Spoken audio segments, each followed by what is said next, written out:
I can't believe I'm saying this, but I am going to be reacting to a clip from The View. Yes, The View, the cackling hens of The View. Tim Scott went on there and actually did a really good job, and for the most part was pretty well respected by the hosts, which shocked me. Now, Joy Behar wasn't there. I think that's an important aspect to it because she's generally the most disrespectful in my opinion. We're going to jump into the clip here in a second. Real quick though, I just want to thank the sponsor of the show. Where is it? Here it is. BioProtein technology. Let's see if we can, there we go. The makers of BioPro Plus. This is a game changer. I've been using it for months now. Basically, it's a non-synthetic growth hormone alternative. It's all natural. Basically, a bunch of different growth factors and things like that are naturally occurring that induce your body to create more growth hormone naturally. So it's not a steroid. It's nothing crazy like that. You just take it orally in the mornings. I've noticed increased energy, increased libido, better body composition, fat loss, just overall recovering better from my workouts. I can't say enough about it as a 35-year-old man who, you know, might be getting to the point where my natural test levels and stuff are starting to decline. I feel great taking it. It's amazing. Anyway, I'll put more info in the description about BioPro Plus. You can go to their website, use my code, and get $30 off an entire month's supply, so you can try it out for yourself. Can't recommend it enough. All right, let's get into this clip. Let me know what you guys think down below. And we're going to watch The View and see how it goes. I was so happy when you tossed your hat into the race. A traditional conservative who's been willing to reach across the aisle. Yep. And I think you espouse a hopeful message, which I've missed in our politics for some time. How do you plan to try to reach the near 74 million Americans who supported the former president, many of whom may have been attracted to sort of the brash approach to politics, with your more hopeful, forward-looking message? I think people are hungry for something hopeful and optimistic. I believe America could do for anyone what she's done for me. Restoring hope, creating opportunities, and defending and protecting the America that we love is such an important combination, especially when I think about restoring hope. I'm a kid that grew up in a single-parent household, mired in poverty. By the time I was in the 4th grade, I went to 4 different elementary schools. Wow. As a freshman in high school, I failed 4 subjects. And that's pretty crazy. He failed 4 subjects as a freshman in high school. Now he's a United States Senator. That's pretty cool. I didn't know that about him. So I understand and appreciate the importance of hope. One of the ways that we can restore hope in this country is to focus on our education system. We have too many kids in poor zip codes trapped in failing schools. I want parents to have a choice of kids. School choice. He's going to make the argument. Let's see if they come at him. To have a bigger chance. If we focus on those issues that, heck, 67% of Democrats, 68% of independents, 70% of Republicans, 72% of African Americans, 66% of Hispanics all agree on some form of school choice, because at the end of the day, my mama loves. That's crazy too. I did not know that. I would figure that a much lower percentage of Democrats would agree with school choice, because as far as I know, that's more of a Republican issue that they push. So that's kind of school choice has always made sense to me anyway. I don't know why people push back against it. Like, if you're a parent in a zip code with terrible schools and you want to make that extra effort to take your kid somewhere else, you should be able to do that, man. All right, this isn't even the best part. Let's get into the meat. Her child more than she does Republicans or Democrats. So the real combination is, can we find a way to make America better by having every child in every zip code have quality education? And frankly, creating opportunities for me, I started off as a small business owner in the late 1990s. It helped me achieve the goals that I had for my life. One of the most important goals of being raised by that single mother was to make sure that she had a chance to get into a garage without having to worry about coming into an apartment where you're looking to your left, you're looking to your right, trying to make sure that you're safe. My goal in life growing up was to make sure. One thing I want to say real quick that I'm already noticing is it's amazing how much they're letting him talk. You don't usually see that on The View, especially when it's a Republican. I bought her a house, but more importantly, a garage. And so having the ability to live the American dream and to see these objectives that I set achieved early on in life was what I believe the American dream should be about.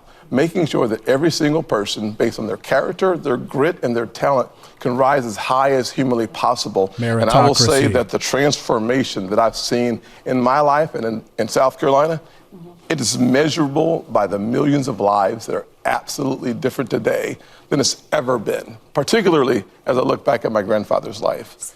Senator, I wanted to move to Governor DeSantis announced 2 weeks ago that he's also running in 2024. And right now he's sitting, it's early, but second to the former president. One question I have as someone who's more traditional conservative is what does that say about the kind of extremes some of your party has moved to? Because it doesn't reflect conservatism to me. Well, I'll just say. Well, I would just add real quick that DeSantis, they label him as an extremist, but I think he's basically just a straight up conservative if you really look at his platform. As a guy on the campaign trail in Iowa and New Hampshire and South Carolina, the early voting states, what I found to be really refreshing is that the optimistic, positive message has not been shared in so long. We've been embroiled in battles for so long that when people hear the message, as long as it's anchored in conservatism and you have a backbone, people are interested in engaging in the conversation. As opposed to having a message around populism, having a message around principles is something that's attracting more folks. And the last time I went to Iowa, which was just this past weekend, the size of the crowd has doubled. The enthusiasm's higher than it's been. Every time I go back, it gets better and better. So my hope and my theory is that America has been waiting for someone to show up who's more interested in American progress and the big windshield of the car and less interested in that rearview mirror, except for making sure that we have a compass on where we're going. Look, Tim Scott is very well spoken, extremely articulate. He's actually a senator in my state, South Carolina. So I'm generally a fan of the guy. I don't like what he said just then, though, about moving away from populism and principles. I think that, populism is essentially doing what the populist, what the people want. I mean, it's embedded in what makes America, America, we the people.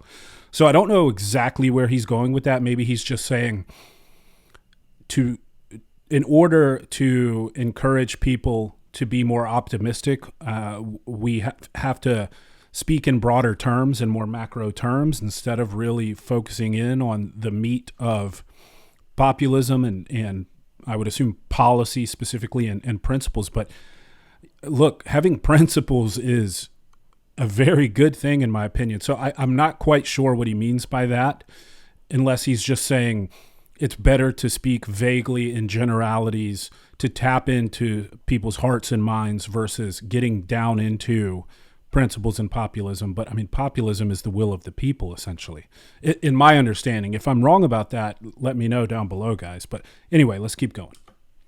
Okay. Senator, I am actually happy that you're here. We have some things in common. You grew up in a single family household, single mother household. I grew up with both of my parents, but raised in the Bronx projects amidst a lot of poverty and violence. And you are the first black senator elected in the South since the Reconstruction. That would be about 114 years. Yet you say that your life disproves leftist lies. Here we go. And my question to you is, I'm the exception, right? You're the exception. Maybe even Miss Whoopi Goldberg is the exception. Oh, she's definitely the exception. But we are not the rule. So is she saying that I'm a successful black American, so that makes me the exception? I'm not quite sure what she means by that, but we'll keep going. And so when it comes to racial inequality, it persists in 5 core aspects of life in the U.S. One more thing I'll add, and I promise I'm not going to keep stopping it, is that massive success is the exception across all races. I mean, it truly is. If you look at, obviously we're a majority white country, but if you look at the number one users of welfare, et cetera, and all these statistics, whites are at the top of that list. There are more of us, but we're at the top of that list nonetheless. If it were truly a systemically racist, oppressive country, I mean, look, I grew up below the poverty line, drug addict parents, awful neighborhood, crime, et cetera. And last time I checked, I'm pretty white. So it's not that white people don't experience this stuff too. And I think that's kind of where she's going with this. I think any massively successful human, especially today, is an exception, right? What people can, Michael Jordan is an exception, but so is Elon Musk, right? I mean, all of these people are exceptions. And if you're a leading anchor on a big time show, I don't know if you would consider The View that anymore, but you're an exception whether you're white, black, Hispanic, etc.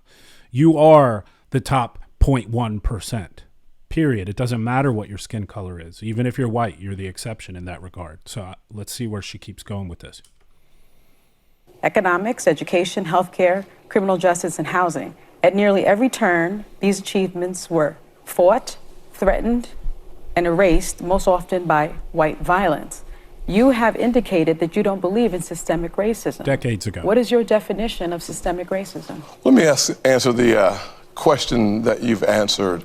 Or does it even exist in your mind? Let me answer the question this way. One of the things I think about, and one of the reasons why I'm on the show, is because of the comments that were made, frankly, on this show, that the only way for a young African-American kid to be successful in this country is to be the exception and not the rule. That is a dangerous, offensive, disgusting message to send to our young people today, that the only way to succeed is by being the exception. I agree. And success is relative, right? When I was just talking, I was talking about people in positions like Tim Scott, or I think her name's Sunny. I can't remember. I don't watch The View regularly. And Whoopi, I mean, they are super, super top. But to be successful, to be middle class or upper middle class in this country, you don't have to be the exception, like Tim says. I mean, there's really like a few boxes you have to check, no matter what your skin color is in this country, and you will be in the middle class, in the upper middle class, successful by most definitions, certainly successful globally. I mean, if you make something like, I don't even know what, I think it's like 35 grand, maybe a little more, you're in the top 1% globally, right?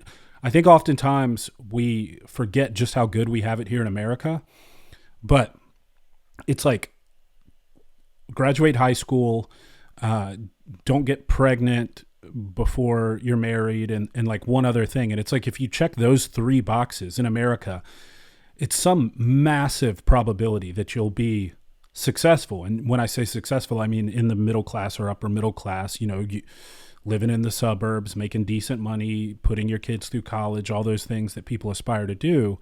It's really just a few things that, no matter what your skin color, if you check those boxes, it's going to get you there. Right. So let's see what Tim has to say. I will tell you that if my life is the exception, I can't imagine. But it is. But it's not, actually. It's been 114 years. Yeah. So the fact of the matter is, we've had an African-American president, African-American vice president. We've had 2 African-Americans to be secretaries of the state. In my home city, the police chief is an African-American who's now running for mayor. The head of the highway patrol for South Carolina is an African-American. Still exceptions. In 1975, there was about 15% employment in the African-American community. For the first time in the history of the country, it's under 5%. 40% homelessness. And 50% of the folks in our community get 13% of the population. You had the chance to ask the question. I know that I've watched you on the show, that you like people to be deferential and respectful, so I'm going to do the same thing. That is true. So here's what. Ooh, got her. He's so articulate and eloquent and respectful and calm and measured. There's really no way for them to scream and cackle at him like they do with a lot of people. So she has to sort of listen. I love that. I'm going to suggest the fact of the matter is that progress in America is palpable. It could be measured in generations. I look back at the fact that my grandfather, born in 1921 in Sally, South Carolina, when he was on a sidewalk, a white person was coming, he had to step off and not make eye contact. That man believed then, with some doubt now, in the goodness of America, because he believed that having faith in God, faith in himself, and faith in what the future could hold for his kids would unleash opportunities in ways that you cannot imagine. Every kid today can look, just change the stations and see how much progress has been made in this country. ABC, NBC, CBS, ESPN, CNN, Fox News all have African-American and Hispanic hosts. So what I'm suggesting is that yesterday's exception is today's rule. And for us to suggest... So America has met its promise. No, of course, the concept of America is that we are going to become a more perfect union. But in fact, the challenges that we face 50 years ago and 60 years ago should not be the same challenges that we face today. And here's the way that you measure that. When my mother was born, about 10% of African Americans got a high school degree, diploma. Today, it's over 90%. When you look at the income, when you look at the income success that we've had. That's an HBCU stat. Well, listen, HBCU stat is a good one, because one of the reasons why I took the funding for HBCU. He's coming with all these facts and optimism and positivity, and she's just so negative. Like everything he says, she's trying to bring it down. And that's one of the reasons I don't like The View, among many. But to the highest level in the history of the country, and then I help make it permanent, is because I believe that education is the closest thing to magic in America. So I'm about making sure that our kids have as many opportunities to succeed as possible. It's one of the reasons why I need an opportunity to succeed because I have to go to they're begging. We have more time, though. They're big. You're coming back. I'm just getting started. I know. I believe all people can see the success that I've had. so he's making a good point. He's on a roll there. And of course, they have to cut to commercial break. There's a little bit more to this, but that was the gist of it. And I think the best part of the interview, look, I think it's tough to really argue with facts. And of course, you see people do it all the time, deferring to broad sweeping generalizations and emotion. But when you have a guy like Tim Scott come on and say, look, here's what it was then, here's what it is now. We've had a black president. We've had 2 black secretaries of state. We currently have a black female vice president. Like, if this is truly a systemically racist country, that simply would not be possible. Are there things we need to still work on? Absolutely. But are there laws that prohibit black, Hispanic, etc., non-whites from achieving things in this country? And the answer is quite simply no, there aren't. And that's the truest definition of systemic racism, is that embedded in the actual systems are these preventative measures from people of color achieving. We have the most black millionaires and even billionaires in America than anywhere else in the world. If this is a systemically racist country, that's kind of weird, right? And again, we've had a black president. We elected him twice, so, and the only reason I'm saying all this is kind of the same reason Tim said what he said. I think it's so bad to tell kids, black kids, Hispanic kids, non-white kids of any sort. My daughter is mixed race. Okay. I'm married to a person of color. It's so bad to tell them that immediately, by dint of your immutable characteristics, you're at a disadvantage in this world.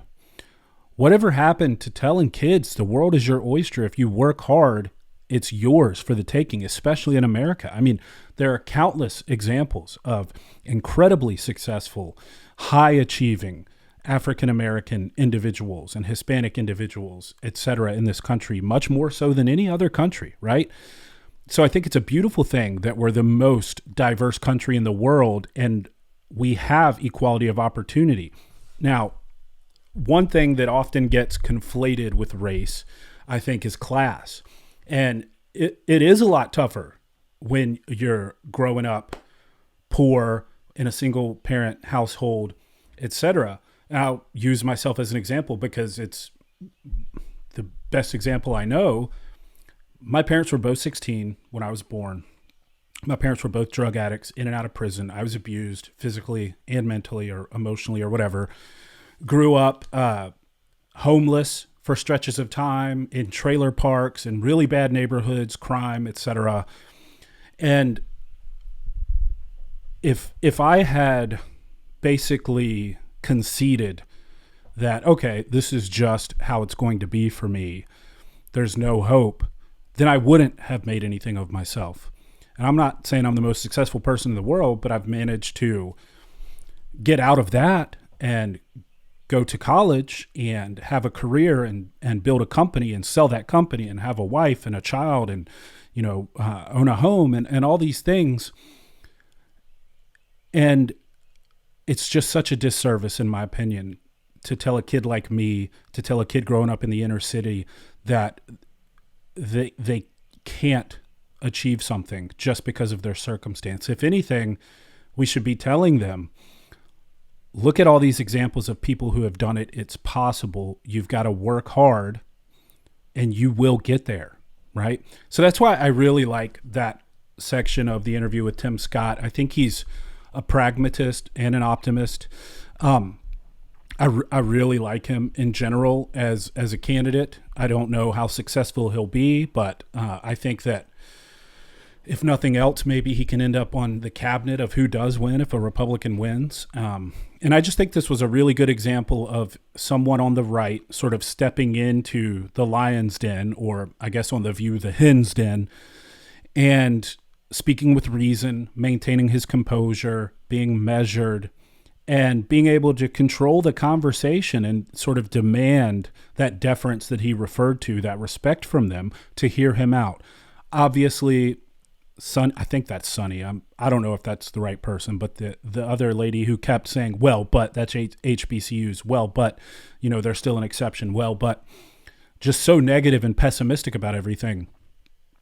That happened, yeah. But I think that wholesale, and if we actually, let's look at the comments really quick on this video and see what people are saying. Now, this is the Views channel, so whoever subscribes to The View is likely to be commenting on here. So I don't know how these will be. I haven't actually looked at the comments yet. I'm kind of curious. Senator Scott did a good job of explaining his view in front of a clearly hostile audience and hosts. No matter what facts you present, no matter what evidence you show, some people still state their own truth as facts. Yeah, so that's what was kind of going on with Sonny. Okay, her name is Sonny because someone said Sonny here. Sonny, systemic racism, random set staff. Go to commercial. Yeah, so Tim was making a really good point. He was on a roll. He was rattling off statistics and giving factual examples, and they immediately were like, we got to go to commercial. He's got guts of steel to come on the show, speak respectfully, and have a conversation. Okay, so largely positive feedback on Tim Scott, even on the Views channel. So nice to wake up to this. More, please. Thank you, Tim Scott. Tim Scott rocks. I'm a black man and was taught that you can do anything you put your mind to. See, that's what I'm talking about. You are not setting your child up for success if you tell them anything but that, right? Like, you want to be realistic and you want to teach them that hard work is important and all of these things are necessary to achieve what you want. But if you do those things, you can achieve what you want. And this guy right here, Keith Johnson, I'm a black man and was taught that you can do anything you put your mind to. We have raised two God-loving young men who are very successful. Shame on Sonny. Dude, some of the most successful people I know are black people from college and from being my friends in high school. And I mean, I know a ton of highly successful black people in this country. And I think that probably if I had to survey them, you would not find a lot of this victim mentality that Sonny is pushing in this interview.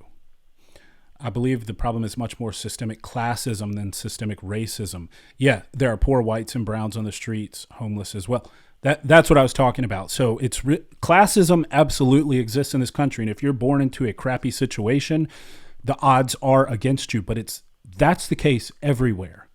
And I think telling that kid born into that scenario that there's just no hope, that this is a oppressive country, is doing them no favors, right? You want to encourage them to get after it and work hard. And in fact, they're going to have to work harder because they weren't born with all of these benefits, but that doesn't mean they can't achieve. This is one of the most measured, smart conversations with any politician they've ever had on this show. They asked him some tough questions and he handled them gracefully and respectfully.